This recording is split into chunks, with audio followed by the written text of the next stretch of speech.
Hi, this is Swan with Swan Amity Studios, and if you're watching this video, it's likely you're getting ready to take my Decorative Stitches Are for Everyone class. And here are a few things that you might want to know in advance if you're getting ready to trace your pattern before we start Class 1. In this class, you often have the opportunity to either use the Western Flax Flower pattern or the Cactus Specimen pattern. Let's take a look at both and what you might want to do if you are outlining or tracing in advance. With the Western Flax Flower, you want to go ahead and trace everything exactly as you see it here, starting from the top of the ribbons and working your way down to the base of the ribbons, including the flower in the center. We're going to cut right on the line for all of these pieces, so nothing from the top of these ribbons to the base of these ribbons, and that includes everything, pieces 1 through 12, all gets traced exactly as it is here. Now, to make the best use of your fusible, you may want to trace the two smaller flax flowers separately, which means you can position them right up close to your other things, maybe just a little separation in between so you can cut them out easily, but make the best use of your fusible and cut out everything. Once again, piece 1 through 12, right as you see them here. You're going to trace everything. Don't cut anything out before class. Trace your two smaller flax flowers nice and close to the other things that you're doing. Little line of separation between the main body of what we're working on and the two smaller pieces. And once again, don't cut anything out until we start class together.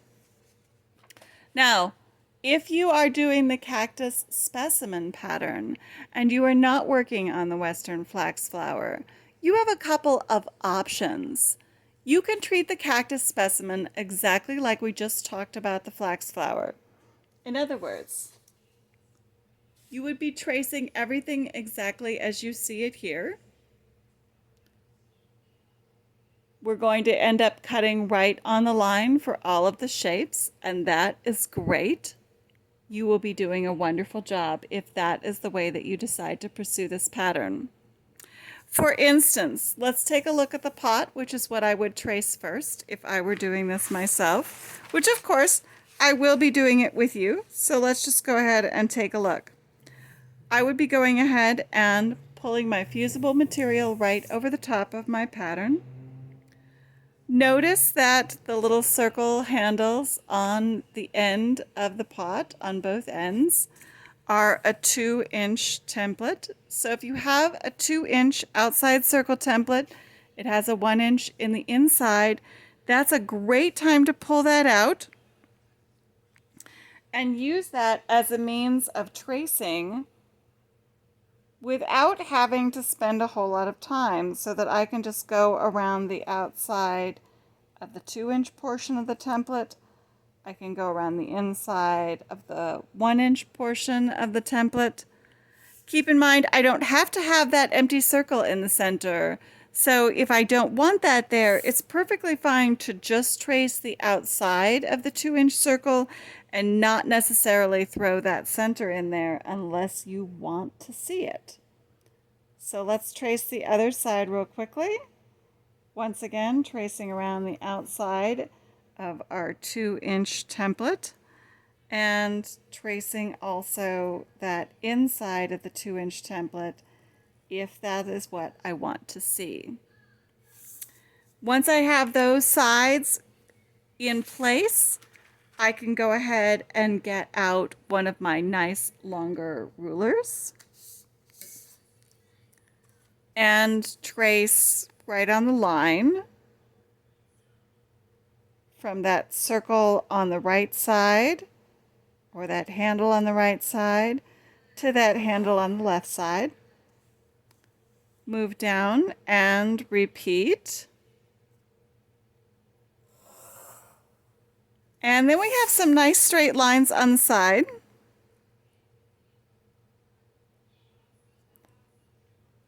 Line our ruler up with those and trace from top to bottom. And also from top to bottom. Now, I have some options. I can trace this bottom portion of the pot and just be done. So I'm going to do that right on the bottom there. Or if I like that little bottom stripe, which of course I really do, I can then move up 1/2 inch and trace that bottom stripe as well. Now, what about those ovals and half ovals? Let's talk about the rest of our tracing. For this portion of the pot, we've traced piece 21, piece 19, and piece 20. And I've gone ahead and marked that on the fusible before I move it. Here's the other thing. This portion of the project is completely symmetrical.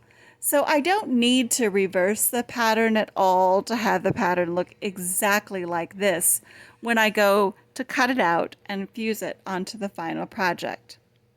Now, once I've done that, I have piece 20, 19, and 21 marked.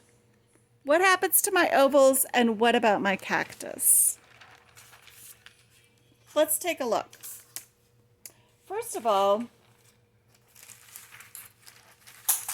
some things about our cactus. Let's take a look at the finished one. You'll notice, just as I said, everything is symmetrical with the pot. Only those ovals in the center and in the sides are a little bit different. We're going to talk about that in just a minute. The cactus at the top is not symmetrical, only in the sense, the center is, obviously, that the two arms are different. One is taller and one is a slightly shorter arm. Don't worry about our cactus buds and our flower. That's totally separate. Now, here's the last little thing to think about. We are shading our cactus light to dark. So in this case, we're starting light, dark, light, dark, light, dark. We're doing the same thing on the arms, and you can decide how you want that to appear. Maybe you will go light, dark all the way across. In my instance, you notice that I started with a dark side, ended up with the left side, and then my arms are light and dark on the far side. So we started dark, light, and we ended on our arms light, dark, light, dark. Totally up to you. You could go the same all the way across. You can make some changes. But make sure you're marking that on your fusible as you're working. So this particular example is cut out exactly like we would with our flax flower. So when we've gotten our fusible out, we've traced our cactus exactly as you see it here. And here's some little tips. If you have a few circle templates available to you, and those are something that you can easily access, make use of those things as you set up to trace your cactus. To trace my cactus, I'm going to use one long straight ruler. If you have a 3-inch by 18-inch ruler, this is the perfect place for it because nothing that you trace is going to be longer than 18 inches. The top radius of the cactus is the outside edge of a 5-inch circle. So if you have a 5-inch circle template, line that up at the top and outline across the top of your circle template. Make your work go a little bit faster. The arms have a top radius of 4 inches. And so if you're using a 5-inch circle template, you can use the inside of your 5-inch circle template to do the tops of your arms, or you can use a 4-inch circle template on the outside to do the tops of your arms. And finally, this little inside radius on the inside of your cactus arms is also a 2-inch circle. And if that allows you to come around the outside of that 2-inch circle on either side to help you line up as you trace, great. Go ahead and take advantage of that. Now, if you don't have circle templates, don't be concerned at all. Simply trace your cactus and remember, your cactus is your cactus. If it's not quite perfect in some place that you traced or cut, the only person that will know that is you and anyone else you decide to tell. Finally, let's take a look up here at our flower as well. Our flower is also based on a 4-inch circle template. So if you are tracing your cactus flower, the petals are going to line up quite perfectly with your 4-inch template on the outside of the petal, and if you move to the inside of the petal as well. So if you have that 4-inch circle template that you're using for the arms, pop that over into your flower and make tracing your flower an absolute breeze. Okay, now what if you don't want to trace every single piece and cut out every single piece individually? That's a lot of work, right? Maybe you would like the simpler alternative. Well, let's look at what the simpler alternative is.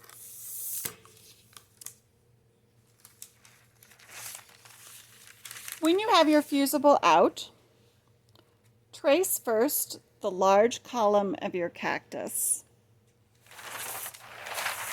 Let's look at that on a piece of paper where you can just see what I've traced. I've just traced the large outline of the cactus, just that. You could do the same thing for the arms, just the basic outline of the arms. Now, what have I done here? I've traced just the sections that are going to be the dark portions of my cactus, which is going to be pieces 14, 16, and 18. So all of my even numbered pieces. So I've traced 14, 16, and 18. One piece, 2, 3, and 4 instead of 6. Okay? So less tracing involved. When I go to fuse, I will fuse one single piece in my light color, and I'll fuse 3 pieces, 14, 16, and 18, in my dark color. Notice that I have marked the number of the ones that need to be fused separately, and notice that I've indicated what the color will be. Darker color, lighter color. So that when I go to fuse my final cactus, instead of having to fuse 6 pieces, 1, 2, 3, 4, 5, 6, I'll fuse my lightest piece first, 1 piece, and then I'll fuse my darker pieces on, 3 pieces, so 4 instead of 6. I can do the same thing with the arms. As I trace the arms, I can trace the whole arm, and that's my light piece, and then determine what would I like my dark pieces to be. If I want my dark pieces, once again, like my center section, to be all of my even numbered pieces, I will only trace the even numbered pieces. I'll mark them all with a D for dark, and I'll cut those out separately. Once again, tracing is good for before class. Don't cut anything out before class. We want to make sure we did everything right before we start cutting everything out. We don't want anyone to have ruined material. So tracing only, no cutting out before class. That will make you happier in the long run. And finally, what about those ovals? What were we doing with those ovals? We want to trace our ovals separately. So here they are. I'm just going to put them on top of a blank piece of paper. Here is our 2-inch by 4-inch oval that's right in the center of our pot. I've marked it, piece number 23. And what are these lines on here? This is a line to indicate the straight of grain of fabric. We're going to discuss that a little bit in class. But go ahead and mark that line, and mark it so that you know that if you've traced this piece, it's straight up and down. So I put like a little straight line in the drawing. You can see it here. I've traced the piece, I've marked it with the number that it is, and I've put a straight of grain indicator mark. This becomes particularly important as I trace piece number 22 on the side. I need to trace the piece neatly and then a straight of grain indicator mark. Okay? Same thing over here with piece number 24. Go ahead and trace the piece as you see it. Straight of grain indicator mark. Notice that that straight of grain is straight up and down for the pattern. So if I were getting ready to mark that, I would get my ruler out and, well, let's use one that's actually a square ruler or a rectangular ruler. I would use one of my straight of grain or my straight lines. I would line that up with one of the straight lines in the pattern, and then I would mark that perpendicular line as a straight of grain indicator. Okay, once again, don't cut anything out. We'll talk about that in class, but a little easier cutting plan. Of course, you absolutely can trace every single piece, and that's wonderful, and we'll cut those out. I'll show you that in class as well. Or you can trace one large piece for your light and 3 pieces for your dark in the center, one large piece for your light arm, 1, 2, 3 pieces for your dark, one large piece for your arm, 1, 2, 3 pieces for your dark. Okay? Remember to number everything as you trace it. Remember to also keep track of what you would like to be light and dark. D for dark, L for light. If you're working with the flax flower pattern and you know what colors you plan to use in advance, consider going ahead and giving yourself some indications of what colors you're planning on. If your flax flower is going to be a traditional blue, go ahead and mark your fusible with a B. If you know what colors your ribbons are going to be on top and on bottom, go ahead and mark those pink, yellow, orange, whatever your interests are. Make sure to trace your cactus flower and as many examples of the bud, there it is, as you want. The original sample uses 4 buds, 2 on one arm and 2 on another, and it's not required. You can make 5, 6, 9 buds. You can make 3. It doesn't have to be 4. Okay, I am seriously looking forward to having you in class for Decorative Stitches Are for Everyone. And whether you are making a cactus or a flax flower, we are going to have a fabulous time. Remember, tracing things in advance is great, and don't feel like you should cut anything out before class. We're going to have some conversations in class that will walk us through what little details we might want to know before we begin to cut. So, tracing and no cutting, and when we come back to class, we will have fun figuring out all the details of how to make decorative stitches exciting for both you and me. Remember, happy stitching, and I'll see you then.